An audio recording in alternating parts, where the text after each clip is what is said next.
Aloha and welcome to the show. The 692nd Podcast is a platform for developing and connecting with our airmen across the island and those now serving on the mainland. Tune in for episodes where we talk all things leadership and personal development while getting a glimpse into the lives of the people moving our missions forward. I'm your host, Master Sergeant Derek Addison, and this is the 692nd Podcast.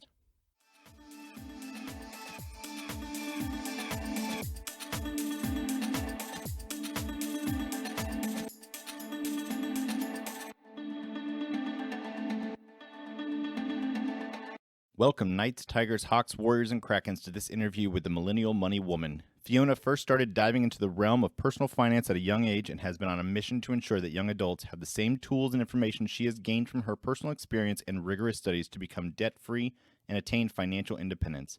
Enjoy the show.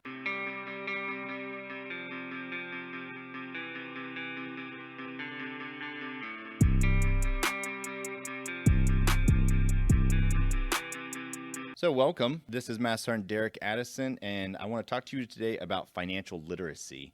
Our airmen have an amazing ability to save money and set themselves up for financial success, with some of our members already attaining millionaire status through the thrift savings plan, stock market, and other financial endeavors. Today, I'm interviewing the Millennial Money Woman, aka Fiona.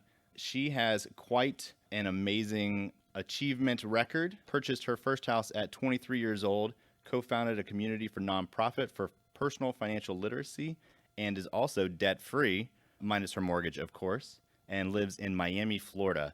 Fiona, can you give us a little bit about what you do and how you got to where you are? Definitely, Derek. First of all, I want to say thank you so much for having me on the show. It's truly an honor to be here, and I really hope your audience can get some value of our conversation. Definitely. I am, as you already said, so super into financial planning.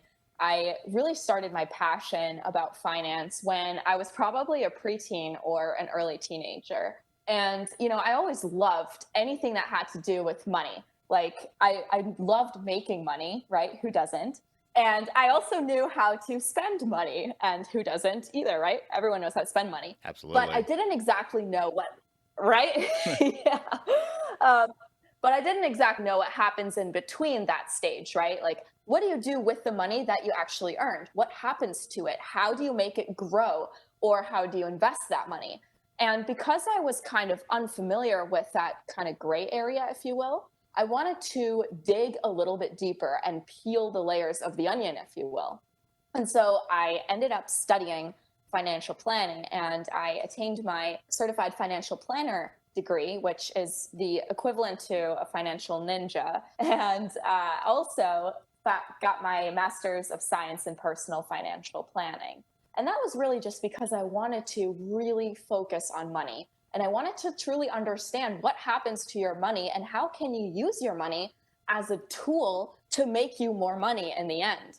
And having known and having gone through some of the rigorous coursework that goes along with getting these certificates, I, ended up working as a financial planner and co-founded this local nonprofit that you just spoke about. And that's really where I was exposed to the true need to know a little bit more about financial literacy.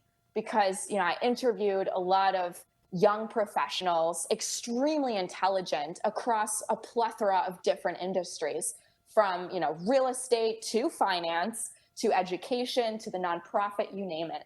But there was one thing that was in common with all of them, and that was that they wanted to learn more about finance, financial literacy, but just didn't know exactly where to start, because there is, so much noise in the internet nowadays, and we don't know which resource is correct and which one is not accurate.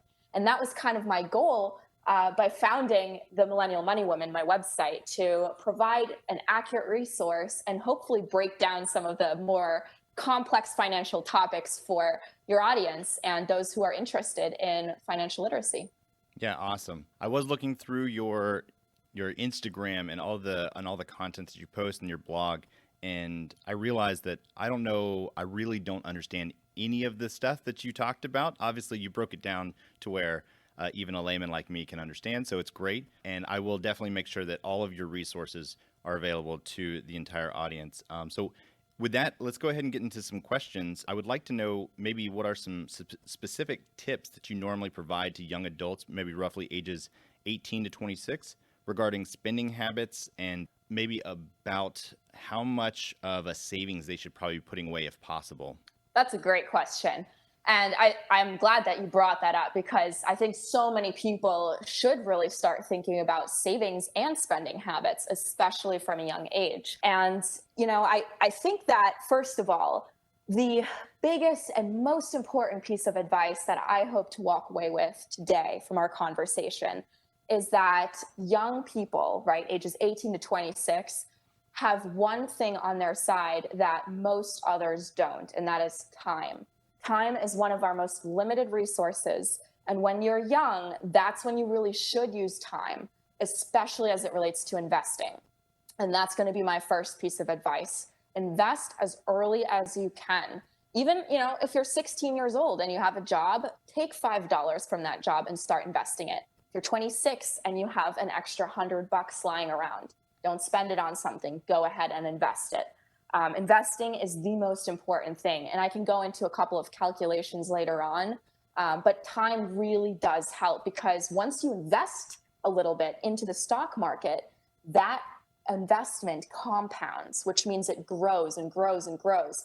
And in, 3-4 decades from now, you'll really see the impact of that investment. You won't see it tomorrow and you won't see it next year, but in 30 years from now, you will see the difference of the compounding interest. But let's get back to your question about spending habits and savings habits. So there are a couple budgeting rules of thumb that I really appreciate and that I go by and hope to, help others with. So these budgeting rules of thumb, I'm going to give 4, and they're actually also recommended by the CFP board, which is essentially the governing body for all CFPs, certified financial planners, which is one of my designations. So the 4 budgeting rules of thumb, the first one is about how much house or apartment is big enough for me. And monthly housing debt or your regular payments toward housing should be less than 28% of your gross monthly income. So keep in mind, this is kind of a rule of thumb, right? Every situation is different, but you should hopefully kind of be flexible and adapt your lifestyle to these rules of thumb. So with that in mind, less than 28% of gross monthly income. Just to go over what gross is, gross means literally what you get on your paycheck before taxes are taken out, before your TSP contributions are taken out, etc. Right. So that's the big number that you actually get per month. So you want to get less than 28% toward monthly housing debt. The next rule of thumb has to do with total monthly consumer debt. So what that means is any type of short-term loan, such as credit card debt, a line of credit, potentially cash advances, stuff like that. So typically within a year of paying that off. So your total monthly consumer debt should be less than 20% of your net monthly income. And again, net means after your TSP contributions are taken out. So that smaller number on your pay stub. Yeah. The third rule of thumb is about total monthly debt payments. And that includes literally everything, right? So student debt, housing debt, credit card payments, all of your debt combined should be about less than 36% of your gross monthly income. And now the question is, okay, we talked about these spending habits, how much you should roughly budget to spend. But now what about saving? What are you going to do for savings and specifically your retirement, your investments, contributions? So typically rules of thumb say about 10 to 15% is a good number to save of your monthly gross income. What I actually say is I prefer if you save and invest over 30% of your monthly gross income. And the reason why my suggestion is almost double of the average suggestion out there is because in my mind, if your goal, let's say, is to be financially free, so in other words, you don't have to worry about going paycheck to paycheck, for example, you want to do something that's above average, right? You're not going to be what the regular average person is doing. You want to be above average. And in order to be above average, you got to sometimes do things that the average person doesn't. In this case, it might be making a few more sacrifices up front. So instead of going out to a restaurant 4 times a week, you'll go out 3 times a week.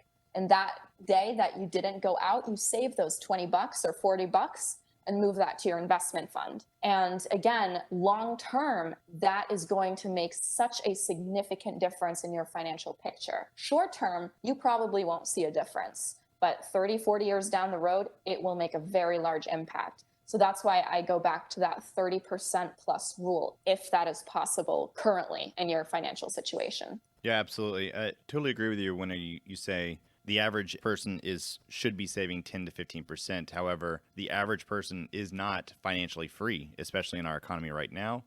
The average person is not a millionaire, or if that is their goal. The average person can't really deal with, let's say, a $5,000 bill that just gets dropped on them today. The average American, let's say, can't do that right now. So it makes sense to go above and beyond, or even double what that average person is being recommended to do. So what are some of the concerns that are maybe the biggest concerns that you've seen with young adults when I guess they're preparing for their financial literacy, or just pretty much getting them set up on a financial path? What are those biggest obstacles maybe that the younger generation or maybe young adults kind of experience? That's a great question. I think there are several obstacles. One, obviously, being student loan debt. That's a very huge obstacle. Two, and I'll go into further depth on that later on. So student loan debt, I think social peer pressure is a big one too. And then the third one is dealing with emergency or unexpected expenses and ultimately credit card debt. So let me go into a little bit further depth into those four categories. So first of all, student loan debt. Student loan debt, I think it's $1.56 trillion at the current moment in our American economy. And although I know, people that might not have student loan debt, they're extremely fortunate, very, very fortunate. Either they made the right career moves, right, like with the military, or they were able to just avoid college altogether and kind of get out of that student loan debt. Another case is not so much. I have a very close friend of mine. She is a photography major and exited college with over $120,000 of debt with really no job prospects, especially in this economy. So I think, in a lot of cases, student loan debt can really saddle down a lot of decisions for recently graduating college students.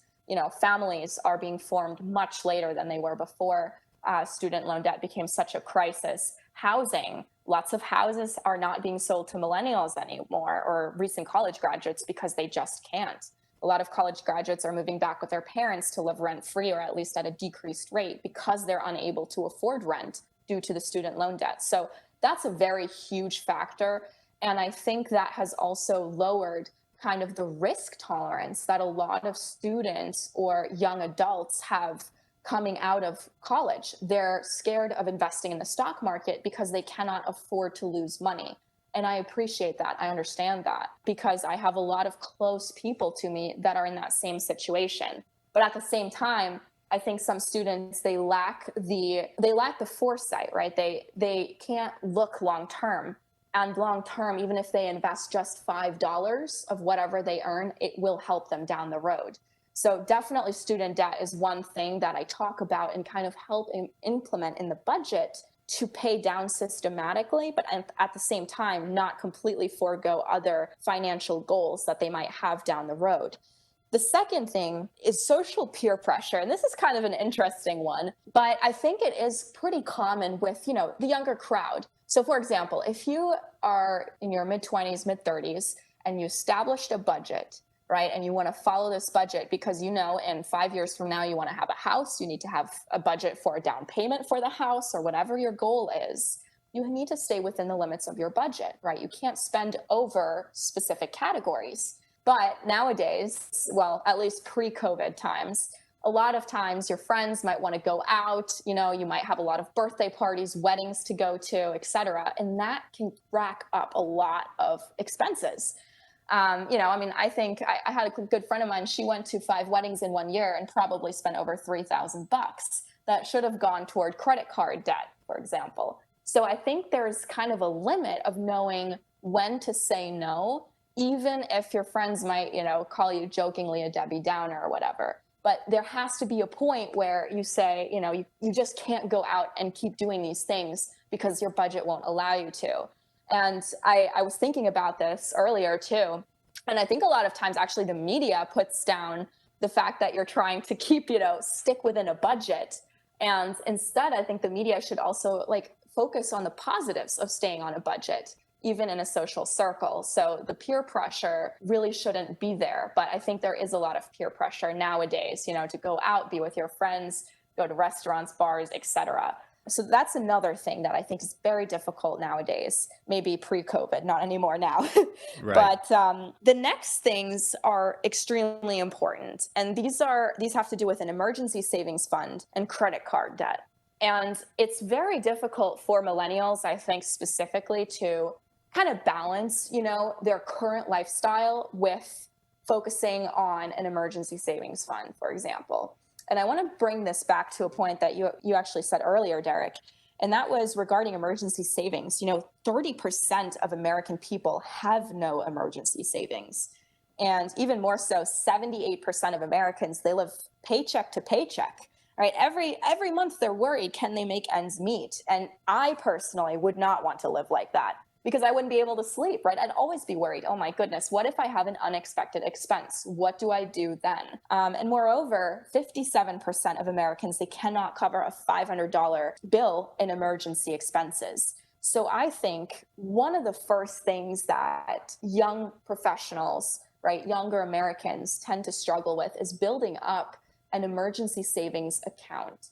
And what that means is something liquid, like a cash account, that you only use for unexpected expenses, like a flat tire, for example, or unexpected vet bills. And the typical rule of thumb is to have about 3 to 6 months worth of your monthly living expenses stashed in this emergency savings fund. It can also help you, in case you are let go, especially during, the COVID pandemic crisis. This is a fund that is there to help you during the rough times, a rainy day fund. And a lot of millennials and young people have trouble kind of setting that up, and they don't budget that into their quote unquote expenses. So that's one thing I help, younger people focus on, is to start this healthy habit of budgeting in an expense category per month to, save $100 toward their emergency savings fund, $200 every month. And once that emergency savings fund is full to our 3 to 6 month rule roughly, we stop moving money into this emergency savings fund and we go toward the investing route. Yeah, that makes sense. It's so helpful because I think a lot of it also has to do with an emotional aspect. You can actually sleep at night knowing, if I have something happen to my car tomorrow, I don't need to resort to debt financing. I don't need to swipe my credit card and rack up another $1,000 of credit card debt. It's much more peace of mind in that aspect. And the fourth aspect is just credit card debt. And I think a lot of younger folks, unfortunately, we're not really taught about credit cards and the pleasure and also the plights that come along with credit cards. On one hand, it's wonderful using just a simple piece of plastic, swiping it and getting whatever you want to get. But on the other hand, it can be pretty detrimental to someone's financial issues, because as you rack up more credit card debt, you also rack up a higher interest rate, right? Like you can get up to 24% of interest rate on a credit card debt. Compare that to the return on investment you can get in the stock market if you invest your money. That's just 7%. So a lot of people ask me, what should I do? Should I invest my money in the stock market or should I pay off my credit card debt? So the way I explain it is, okay, in the stock market, you can get an average of a 7% return, versus on credit cards, if you pay off your credit card debt, you would basically be paying yourself back that 24% interest rate, right? Like that's basically a return on investment because you're chopping up that interest rate. You're no longer having to pay that, whatever the credit card companies charge. So I always say, number one thing, get rid of that credit card debt. Once you're done with that, then move on to the investments. But yeah, it's so tough nowadays because there's so many different factors that really impact our financial picture, from student loans to social peer pressure to just establishing an emergency savings fund to paying off credit card debt. It's very difficult. And I think one of the first things that you have to do is just start prioritizing, right? Like, what do you want to get away first? What do you want to cross off your list first? And then move on to the second step. So prioritization is key in this situation. Yeah, absolutely. Going back to the 3 to 6 months of the emergency budgeting, I'm under the assumption that a majority of our airmen or our young professionals don't have a budget. So they probably don't know how much they need for that 3 to 6 months emergency fund. So obviously, we have financial planners and things like that, and all of our airmen have access to these people. They are 100% free, and they are just here for the airmen as well as the other service members that are, assigned to the base. So they have these financial planners available, and we have finance specialists in the squadron that can help them. But I don't believe that those resources are as utilized as maybe they should. So it's difficult for me to think that an airman will even know how much that 3 to 6 month maybe lifestyle, what they need for those 3 to 6 months, that emergency fund. I'll be honest with you, I don't even know how much I would need with 3 kids and a wife. And obviously, because of COVID, my wife is no longer working because our kids are at home doing virtual schooling, which is amazing. Not very, but still. But I don't even know how much I would need for the 3 to 6 months emergency fund. I have plenty of money in a savings and another checking account that is that liquid account that you mentioned earlier. So I know that we are fine, but my wife is much better with money than I am, hence the reason I don't understand any of this. But she's the reason why I have a savings account, because I don't really care about money too much. Well, I never did. Let's go with that. I didn't care about money as a young adult because I knew that I had a steady paycheck. I knew that I was going to get paid every 1st and 15th of the month, and I made plenty of money because I was in a dorm room, so I didn't have bills. I had a monthly cell phone bill, which was like $10 a month. In Korea, it's really cheap. And that was it. Everything else was beer money or whatever else I wanted to save. And obviously, I didn't save as much as I probably should have. But thankfully, I met my wife, or we got back together, and she got me on the right path. But you talked about credit card debt as well. Prior to the call, that I had a friend at our technical training school in Monterey, California. She went down to a local car dealership, and this car dealership, I guess some people knew that they kind of used predatory tactics whenever they had, a brand new airman or brand new soldier, sailor, Marine, whatever, because it was a joint base. They had kind of a rule, like whenever a brand new person showed up and you knew that they didn't have any credit, they didn't have any information about how to buy a car or any of that stuff. They didn't know what, the annual percentage rates, they didn't know what interest rates were, things like that. And she was 19 years old at the time. She had zero credit because she didn't, again, like you said, a lot of us aren't taught about how to build credit and things like that. So she had zero credit, and she was paying $600 a month for a $15,000 vehicle because they wouldn't let her go anything above a 37-month loan, and it was a 27% interest rate. It was ridiculous. And thankfully, we had another guy that was at our base who was from Fresno and he used to work at a used car dealership, so he knew like some of the rules and maybe some of the laws. And he went down there with her and kind of straightened it out, I guess, to where she didn't have a $600 bill. But she had that for almost an entire year before she even told someone. We asked her, like, why can't you go to Big Sur, for the weekend? She's like, I can't spend the money. It's like how much? What are you paying for? She has a Chevy Cavalier, or Chevy Cobalt, or whatever one of those. So it wasn't like she wasn't driving a Mercedes, so we were kind of confused as to why that social peer pressure, right? Why she couldn't go out and just do things with us. And then and she let us know that her car payment was $600, and we all freaked out. Where I was like, no, that's not that. That can't be legal. So, but anyway, I guess all that rant. The question is, what are some simple ways to boost credit scores, or even just establish credit, so that the brand new airmen who are just coming in, who maybe have never had a credit card or anything like that in their name, their cell phone bill and everything, their insurance, car payments were all maybe on their parents' name. What are some of those simple steps that they can just use to start building that? Yeah, that's a great question, Derek. I mean, first of all, that sounds like white collar crime. I mean, that is a ridiculous interest rate for a car. I mean, 27%. I'm really sorry to hear that. But definitely. So there are several ways to build credit, even if you have none. And I'll name 3 ways. So to summarize, the 3 ways are: A, you can become an authorized user.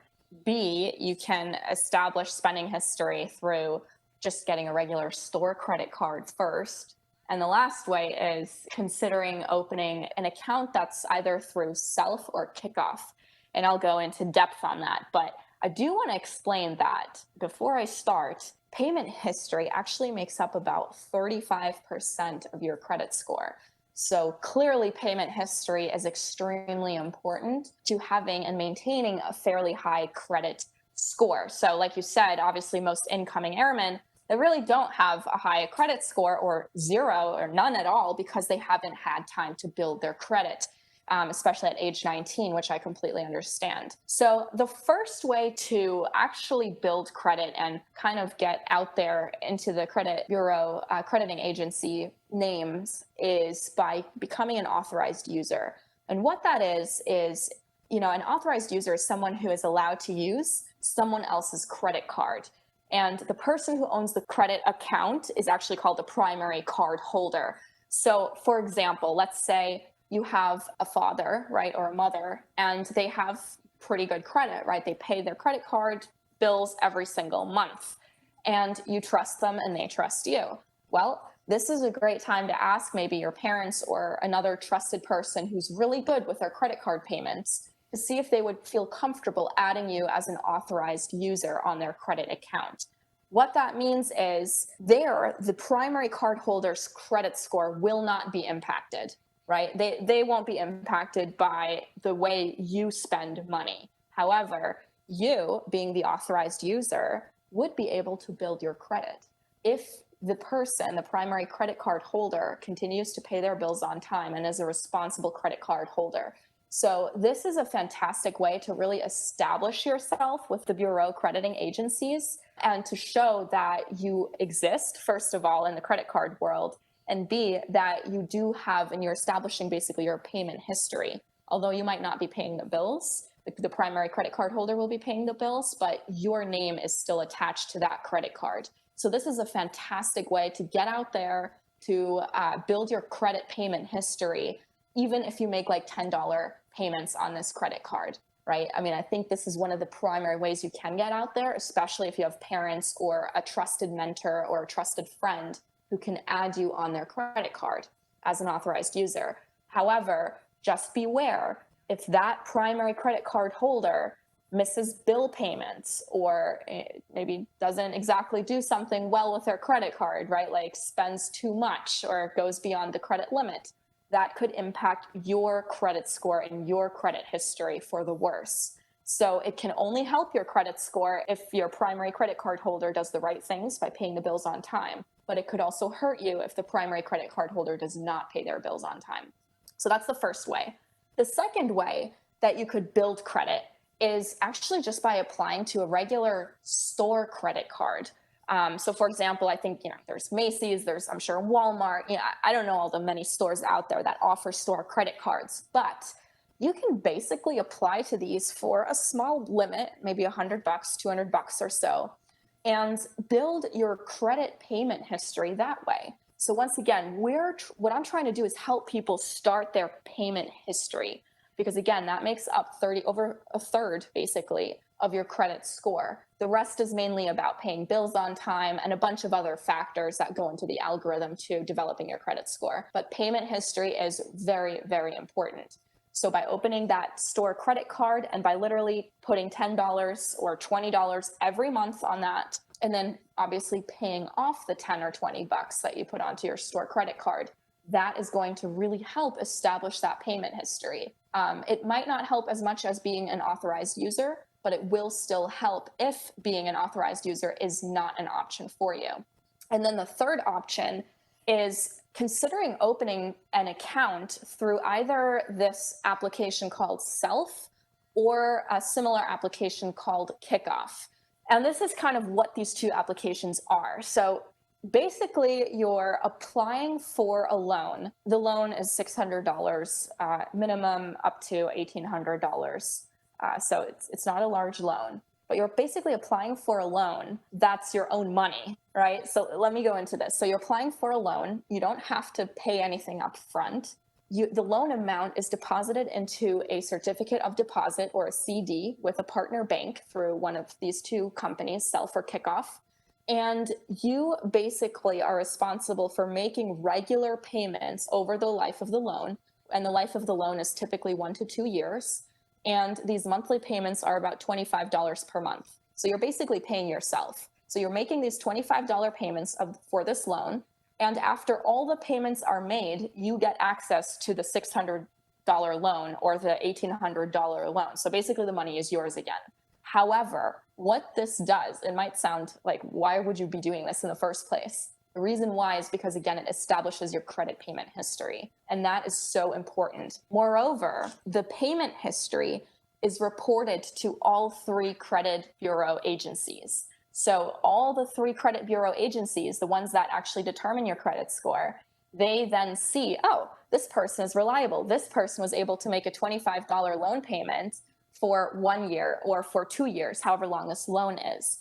So Self, I think, is available in 50 states. Kickoff is a little bit more limited. That's available in about 41 states. But the point is, these 2 programs, aside from like a $15 administration fee, roughly, don't quote me on that, but it's about $15 for administration, they're basically free. And it's just you, again, establishing that credit payment history by paying yourself a loan, essentially. That's how it works. Is it the most effective? I don't know if it's the most effective, but it's definitely one of those strategies out there for people that do not have a credit score or people that are potentially foreign, right? They come into the country, they have literally no spending history. This is how they start. And especially if they don't have any upfront money to actually start paying off a credit card loan, this is how they could start, by going through Self or Kickoff. So yeah, those are the 3 best strategies really to start building your credit if you have none, or to rebuild your credit in case your credit score has plummeted over the years for whatever reason. These are great, by the way. I'm curious about the authorized user or even maybe the store credit card at first.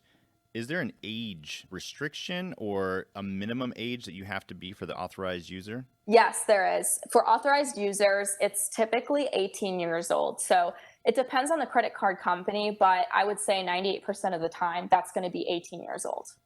That's horrible. I've got an 11-year-old, but I want her to, Oh. I know, I want to start building that credit because you are correct. You're absolutely 100% correct when it comes to the payment history. So I have a Capital One credit card that I don't really want to have anymore, but because I've had that for so long, I mean, that's what got me keeping that up to date for as long as I've had that, almost over 20 years now.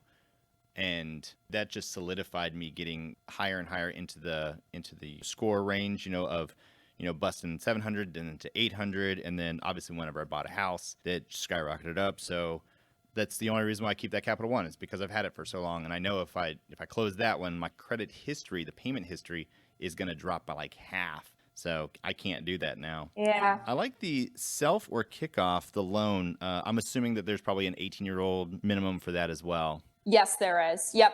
And just to tack on to, for an authorized user, assuming you are 18, most of the time, or just getting a regular store credit card, there may be times where some stores, they might either require a proof of income for that 18-year-old or a potential co-signer. So again, that comes back down to having a parent that's willing and able to do so, or just a trusted friend or mentor that can co-sign. But yes, typically it is 18, and that's just because they're no longer a minor. Yeah.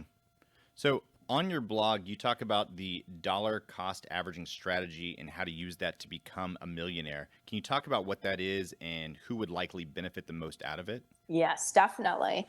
So I love how you went right to that piece, because that is, for me personally, my favorite piece. I'm here for you. Yeah, thank you, Derek. So dollar cost averaging, to put that in layman's terms, it's basically taking a certain amount of money every single month, every day, every week, whatever it is, and you invest it into a specific type of fund. So every single day, week, month, year, etc., you continue to invest it consistently. That's the whole point of dollar cost averaging. So kind of like the name says, you average. So instead of taking it, let's say you get a $1,000 bonus for the holidays. Instead of taking that $1,000 bonus and literally just dumping it into one investment and being done with it, for dollar cost averaging, you're going to be splitting apart that bonus, for example, into 10 payments. So you will take $100 every, let's say, week, and you're going to invest $100 over 10 weeks into the stock market. And if you're asking yourself, why would I do that instead of just dumping $1,000 into the stock market? The answer is it has to do with diversification, and especially lowering your risk to exposure and a potential bad, or in this case, a really high or expensive stock market. And let me go into that. Basically, if you dump $1,000 into the stock market and it's at all-time highs, you're basically going to get less for your money, right? Because it's super, super expensive. But if the stock market is at all-time lows, you're going to be getting more because basically the stocks, they're on sale, right? So you can buy more for your money. But you really don't know when is the high and when is the low. No one does. We do not have crystal balls, unfortunately. So what we do in this case to kind of mitigate your risk is by splitting apart the payments, right? So you do $100 every single week. So over time, it's becoming an average of whatever the price of the stock market is, or the price of the shares that you purchase. That's why it's called dollar cost averaging. You're averaging in your money over a specific period of time. And as it relates to your question, when is the best time to start investing? My answer would be yesterday. Like, you would just want to start investing as early as possible. And it doesn't matter how old, how young you are, the earlier is always, always better. And the reason why, again, it comes down to that concept of time, because you're allowing yourself to let your investments grow over time. And that's really the point of dollar cost averaging too. So as you continue to invest your money, and to be very honest, dollar cost averaging would mean until you retire, right? So basically every single month, let's say, if that's your frequency monthly, you invest every single month into the stock market until you retire. If that's 65, if that's 70, if that's 80, whatever it is. But the point is you're consistent with your investments. And it doesn't matter if the stock market is having a very bad day, like in March of 2020, right, when the stocks plummeted, you continue with your plan. And that is really the most important thing to being successful in the stock market. That's just sticking to your plan. And a lot of people actually find difficulty with that. And I understand them, because obviously, you spend this time, you spend energy, you sweat and toil over this money. It's your money, your hard-earned money. Why would you want to see it, drop in value in the stock market? Like in March of 2020 or in March of 2009, right, in the Great Recession, the bottom point in 2009. And the answer is yes, of course it'll feel like you would just want to pull your money out of the stock market at the lowest times. But in reality, you want to sell high, buy low. The shares, they're on sale when it is super low, when the stock market plummets. That's when you can buy more shares. That's when I would dump in more money actually at the lows. So, however, regardless of that, you want to stay consistent with your investing strategy. And I ran a couple of calculations, and I use a 7% return in the stock market because over the last 50 years, the S&P 500, it's returned 7%. So I think it's safe to say, let's just use 7% for a pretty average return. And I ran 3 different scenarios. One being you invest at age 25 for 40 years. 2 being you invest at age 35 for 30 years. And 3 being you invest at age 45 for 20 years. So all of these ages, they all result to age 65, right? That's when you stop investing. Yep. I just used age 65 because that's basically retirement. So I thought it was really interesting. All of these ages, they'll get you to $1 million, my calculations. But what's interesting is the amount that you have to contribute to your investment account to get to that $1 million. So the deposit frequency or the investment frequency will be monthly in this scenario. So if you start at 25 years old and you consistently invest every single month $400 every month, you will be a millionaire at age 65. If you wait 10 years and you start investing at age 35 in the stock market consistently every single month for 30 years until age 65, you're going to need to bring in $850 every month. So again, that's double, right? $400 per month at age 25. At age 35, it's going to be $850 to be a millionaire at 65. Now let's say you start investing at age 45 and you only have a 20-year time frame, a 20-year period to make your investments grow. That's going to be $2,000 a month to make sure you become a millionaire by age 65.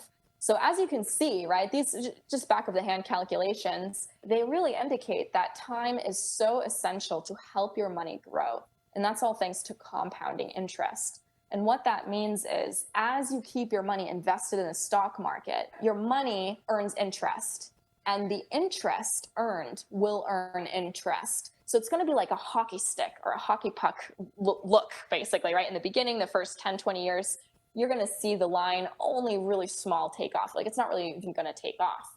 But then the last 30 or 40 years, you're going to see just a huge inclination in the amount of your portfolio or in the amount and the value of your investments.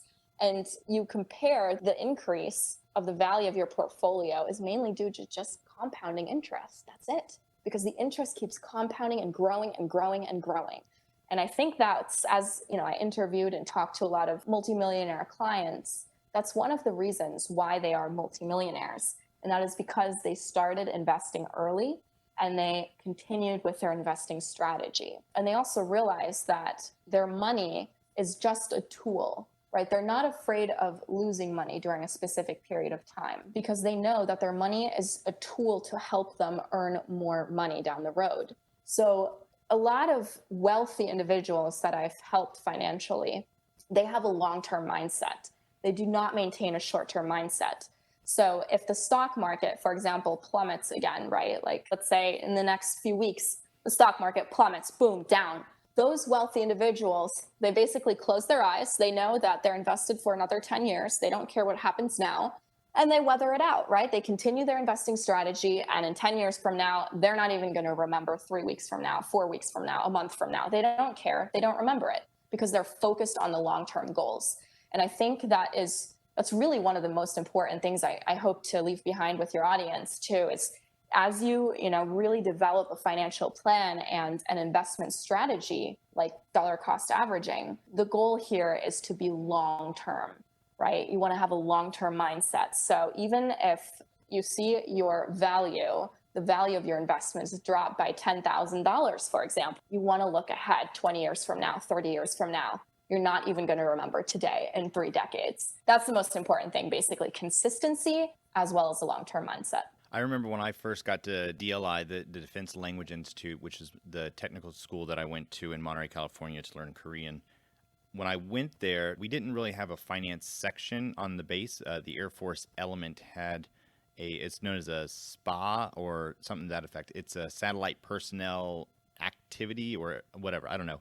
There was no finance office there. So all of the financial advice and things like that, the things that we were supposed to be briefed on, were done by our military training leaders who are not financial specialists. We had one that was a photographer. He was combat camera. We had one that was a maintainer for F-16s. So not in the best position to really discuss financial matters. And when they explained to me what the thrift savings plan was, at the end of it, I understood that this was my new retirement.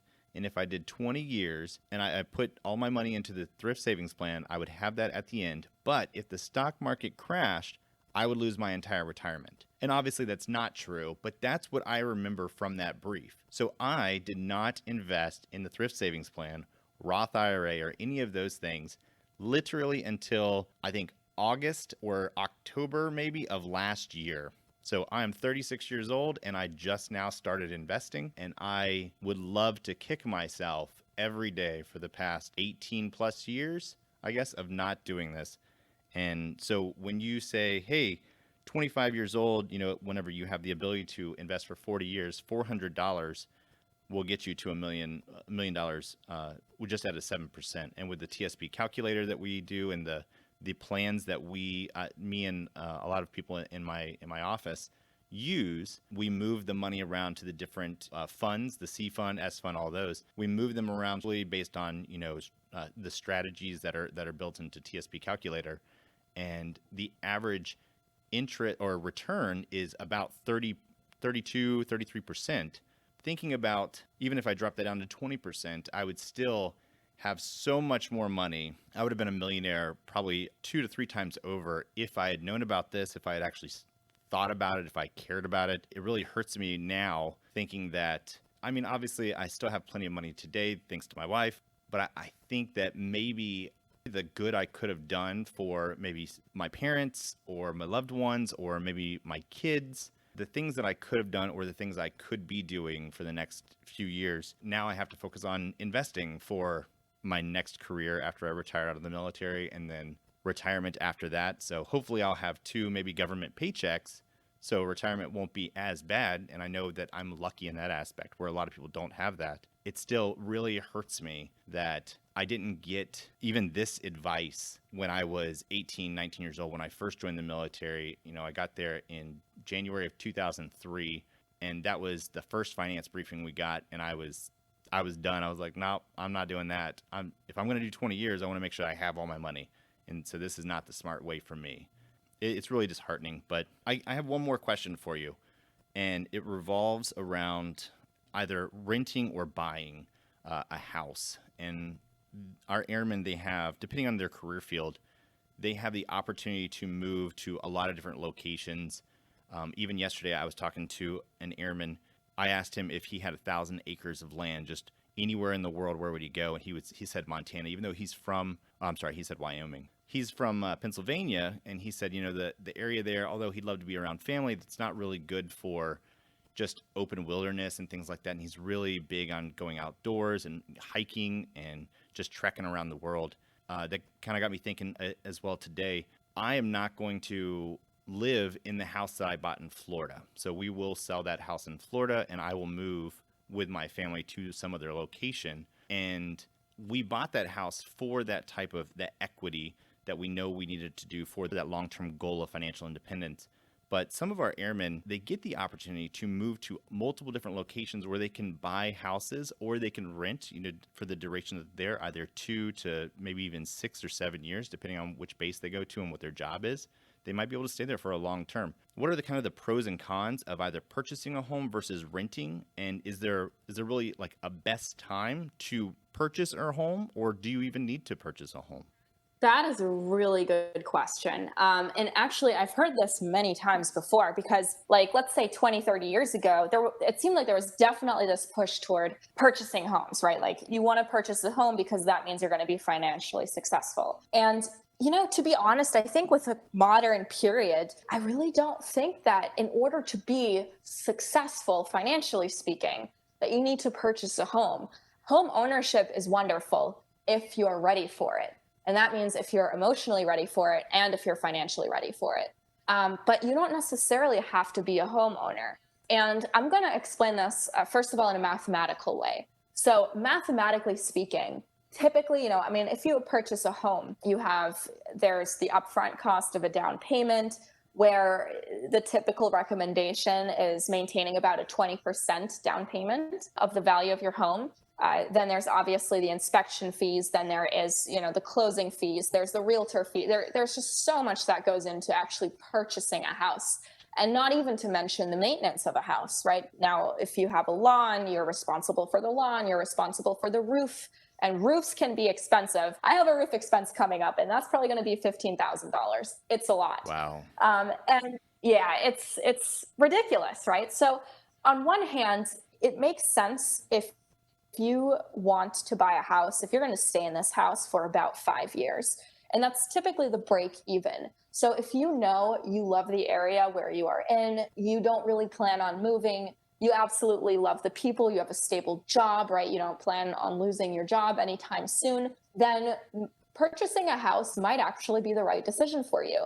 And at that time when I was, you know, in the market looking for a house, at 23, I had a great job. I knew I wanted to stay in the area where I am. I love the sun, right? It was just perfect for me. Everything just really fell into place.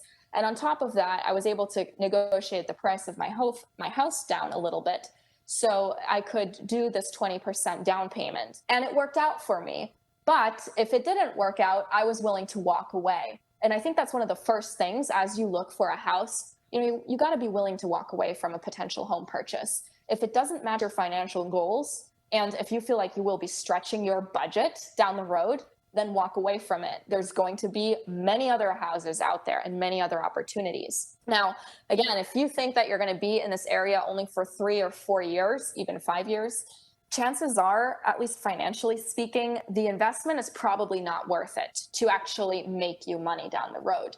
Unless, of course, you're in a highly developing area, you see there's schools, better schools coming in. Okay, maybe it will be worth it because of appreciation. But I wouldn't really base my purchase on the appreciation assumptions around the area where I'm living. So in that case, renting might actually be a good idea.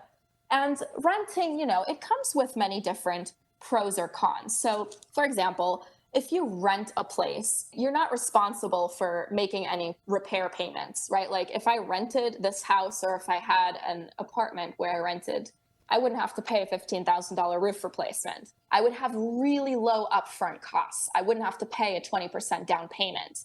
I wouldn't really have to worry about the yard. There's so many things where I wouldn't have to worry about. Plus, I could also simply pick up my stuff and move to another location if I wanted. I'm very, very flexible that way if I were to rent. So I think that's one of the huge pros out there for renting. You can be very, very flexible, unlike a house. The disadvantage, though, of renting an apartment or even a house, it depends on your personality. I think if you really want to build equity in something, then obviously a house might be the path for you. Because if you rent a place, you can't build equity. Renting will not help increase your credit score. That's another big thing. Monthly rent payments could increase. If you purchase a house, on the other hand, and let's say you obtain a 30-year fixed mortgage, right? The key word there is fixed. Your payments are not going to increase, at least not your principal and interest payments. Your property taxes might increase, but not your principal and interest. So those will stay fixed for the duration of the loan. On the other hand, if you rent a place, chances are it's going to increase at one point or another. And you, unfortunately, do not have control over that. So that's a very big con in my book. You can also not make changes to the property if you rent a place. And me personally, I love customizing my house. I love, painting. I feel like I paint the walls like a different color every year, So there's a lot of customization that goes on. And I like that because it kind of reflects my unique personality. With a rental property, on the other hand, you typically cannot make those changes. You can't add a porch or a veranda or whatever it is, because that's going to be considered a breach of contract. Or if you do, then that's going to cost you extra once you move out, so the owners can make whatever they have to do to cover up what you did. Another con could be, landlords usually don't make cosmetic upgrades. So the home might actually feel dated. So you might not get, the newest refrigerator, and you might not be able to replace that refrigerator unless you get the consent of your landlord. So I think those are some of the pros and cons of renting. But what about buying? So there's definitely a couple of pros when it comes to buying a place, right? So I think one of the first things is privacy. Because I'm a pretty private person. I don't like having my neighbors above me or right next to me. And I really don't want to hear every time they listen to music in the morning or at night. And I've had that experience because I lived in a place where my neighbors were extremely loud. And that was another reason why I decided to go for a home, because it's private. It's just me. And I'm a quiet person, so it really suits me well. The second thing is the appreciation. Obviously, if you live in an area that's potentially up and coming, or where you feel it's safe, or schools are really good around you, there's always that potential for an increase in value. But then there's also the potential that your home value might decrease. And there's nothing you can do about it because you're stuck to the area, right? So that's kind of a double-edged sword right there. The other pro, I think, is just pride, right? You can say you own a house through your hard work. Not that many people can say that. So I think that also relates to a portion of pride. Obviously, you can, customize and renovate the house. So that's kind of a pro. You can make that to your, unique personality. The interest paid on a mortgage can be tax deductible if you meet specific requirements there. A mortgage is also, it's not really more than renting. Actually, when I think about it, I rented a small place here where I live downtown, and it cost me more than my mortgage. So I had literally a 500 square foot apartment downtown, and that's 500 square foot apartment cost more than my house. And my house is probably 4 to 5 times larger than that apartment. So, and I pay much, much less for that. Another great pro to home ownership is, again, you build up equity. So it helps you save money. And it helps you if you plan to keep this house for 30 years or so. It's basically something you own, right? Because you worked for that and you paid it off down the road. But there are obviously also cons with home ownership. And like I said before, the upfront costs, I think that's the number one con, just because it's so staggeringly expensive. And then there are obviously the extra costs, repairs, taxes, insurance, homeowners insurance. My goodness, that is so expensive. And then it's a lot more difficult to move, right? If you've had it in the location where you are and you just want to go, you can't, because you have to prepare your home. You have to find a realtor. It typically takes 30 to 60 days to finish a contract, find someone to get your house, actually to pay for your house, and then move to another location. And then for me, at least personally, the landscape maintenance is a huge drawback. I mean, I love my yard, but I have to maintain it every single week because, like you said, I live in Florida and we get so much rain and sun that I feel like I'm out there tending to my yard every single week, and it's a time suck. But I think in the end, if you're really between buying or renting a place, you really have to think about what works for your personality. Are you ready to settle, and are you ready to stay in a specific location for a longer period of time? Or do you think that, in 5 years or so, you're going to go ahead and you're moving to another place? And I think both options are completely fine. But mathematically speaking, it really only makes sense to purchase a house if you're going to stay in it for 5 years or later. So that's at least the mathematics of it. Emotionally, you have to figure that out. Obviously, are you ready for a home purchase? But I think both, renting or buying are wonderful ways to, start a life somewhere. Yeah, I couldn't agree more. I do know that with the military, a majority of our places, a majority of the bases that we go to or assignments that we get, because they are attached to a military location, they tend to have the areas surrounding them higher turnover rate. So it's not as difficult in my mind to purchase and sell property for that aspect. However, depending on where you're at, appreciation and depreciation are huge things. I know in San Angelo, Texas, when I was there, I knew that we had just literally bought a house before going to Texas in Florida. So we weren't going to buy a house in Texas as well. Although if we did, during the 4 years that I was there, apparently due to fracking, or I don't know what they do in West Texas, but there was a huge find of oil, of crude oil. So everything in the area skyrocketed. You had every hotel room was now $300 a night. Every house automatically tripled in price. So everyone who had a house there was just like, yeah. I'm sure it's horrible for the environment. I don't know what fracking does, but still, like, everyone who had a house there made so much money as they left. And obviously, it was a missed opportunity. But like you said on a couple of occasions now, we don't have crystal balls, so there's no way that we would know that the fracking or the oil booms or it collapses and be like, hey, we made a mistake. The 3 billion barrels of oil that we thought we had actually was only one, and now the jobs have all dried up and everyone goes home. So, and that kind of did happen while we were there as well, but then they found more or something. I don't know. I wanted to thank you for coming on the show, and I want to make sure that everyone has the same opportunity to reach out and talk to you and look at all the content that you post on, I believe it was Pinterest. I don't know how many walls you have of content on there that I'll link to blog posts and things like that. Whereas a lot of the information that I didn't understand at first, obviously, until I read the blog. But I want to make sure that all of your content or all of your, communication efforts are out there. So where can people find you digitally? Definitely. So one of the first places is my blog, themillennialmoneywoman.com. There is also a contact me tab, and you can always reach out to me at themillennialmoneywoman@gmail.com. I'm very happy to answer any questions or simply just say hi. So don't be afraid to reach out to me. The second place, if you're a Pinterest fan, like Derek said, search the Millennial Money Woman. And then if you're more of a Twitter user, you can always find me using the handle at @the_MMW. And I'm always happy to reach out and hopefully be of help. Thank you very much. So Fiona, it's been a pleasure talking with you. And I hope maybe depending on the response from this, if there's more questions that come up, then I'll definitely reach out and maybe we can have another conversation. I would love that, Derek. That would be my honor. All right. Thank you very much. Thank you.